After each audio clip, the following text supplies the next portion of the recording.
గుర్తించింది ఏంటంటే, మన జిల్లాలోని గుర్తించింది ఏంటంటే గదవ ఒకటి, సౌర ఒకటి. అవునా?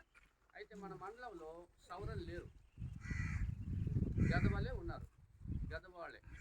ఓకేనా? కొన్ని పంచాయతీలు ఉన్నాయి, మార్కండపల్లిలో ఒక 2 ఊర్లు ఉన్నాయి, అలాగే ఇక్కడ ఒకటి ఉన్నది, అలాగే వేరే వేరే చోట్ల ఉన్నాయి, తప్పుచిపేటలో ఒక మూకవలస, అలా అక్కడక్కడక్కడ ఉన్నారు. నాకంటే మీకే తెలుసు ఎక్కడెక్కడ గదవలు ఉన్నారు. అయితే మా లెక్క ప్రకారంగా ఎక్కడెక్కడ గదవలు ఉన్నారో మా దగ్గర ఒక లిస్ట్ ఉంది.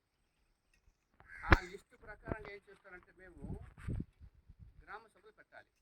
గవర్నమెంట్ ఎందుకు గ్రామ సభ పెట్టాలని చెప్తుందంటే, ఏ గదవ ఊరు వెళ్ళినా లేకపోతే సౌర వాళ్ళ ఊరు వెళ్ళినా కానీ అక్కడ కొన్ని సౌకర్యాలు కనబడాలి, కొన్ని సౌకర్యాలు ఉండాలి. మనము ఇప్పుడు మక్కువ ప్లేన్ ఏరియాకి వెళ్ళామనుకోండి, అక్కడ సౌకర్యాలు ఉంటాయి. ఏంటి? మంచి నీళ్ళు సౌకర్యాలు ఉంటాయి, ఉంటాయి లేదా? కొలై కనెక్షన్లు, ల్యాండ్ రోడ్లు,